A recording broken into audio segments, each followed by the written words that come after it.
First reading, Acts chapter 9 verse 1 to 20. And Saul, as yet breathing out threatenings and slaughter against the disciples of the Lord, went to the high priest, and asked of him letters to Damascus, to the synagogues, that if he found any men and women of this way, he might bring them bound to Jerusalem.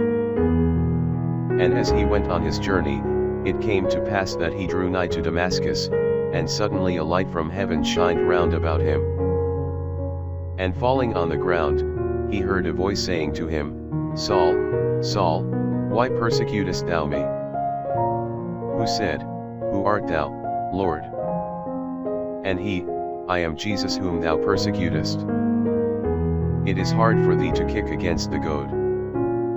And he, trembling and astonished, said, Lord, what wilt thou have me to do? And the Lord said to him, Arise, and go into the city, and there it shall be told thee what thou must do. Now the men who went in company with him, stood amazed, hearing indeed a voice, but seeing no man. And Saul arose from the ground, and when his eyes were opened, he saw nothing. But they, leading him by the hands, brought him to Damascus. And he was there 3 days, without sight, and he did neither eat nor drink. Now there was a certain disciple at Damascus, named Ananias. And the Lord said to him in a vision, Ananias. And he said, Behold, I am here, Lord. And the Lord said to him, Arise, and go into the street that is called Straight, and seek in the house of Judas, one named Saul of Tarsus. For behold, he prayeth. And he saw a man named Ananias coming in, and putting his hands upon him, that he might receive his sight. But Ananias answered, Lord, I have heard by many of this man, how much evil he hath done to thy saints in Jerusalem.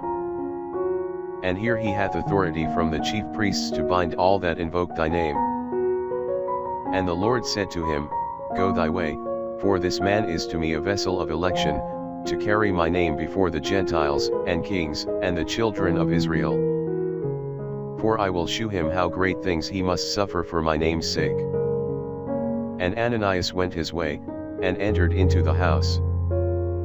And laying his hands upon him, he said, Brother Saul, the Lord Jesus hath sent me, he that appeared to thee in the way as thou camest, that thou mayest receive thy sight, and be filled with the Holy Ghost.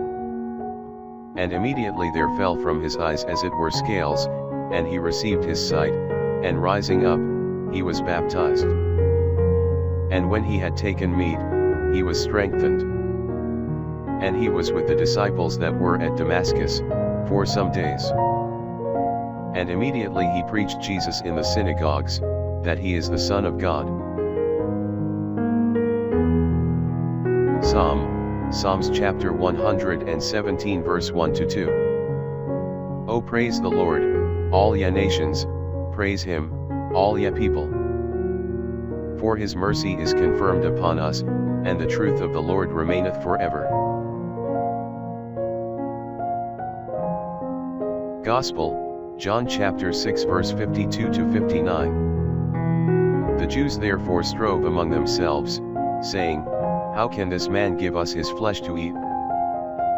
Then Jesus said to them, Amen, amen I say unto you, except you eat the flesh of the Son of Man, and drink his blood, you shall not have life in you. He that eateth my flesh, and drinketh my blood, hath everlasting life, and I will raise him up in the last day. For my flesh is meat indeed, and my blood is drink indeed. He that eateth my flesh, and drinketh my blood, abideth in me, and I in him. As the living Father hath sent me, and I live by the Father, so he that eateth me, the same also shall live by me. This is the bread that came down from heaven. Not as your fathers did eat manna, and are dead. He that eateth this bread, shall live forever. These things he said, teaching in the synagogue, in Capharnaum.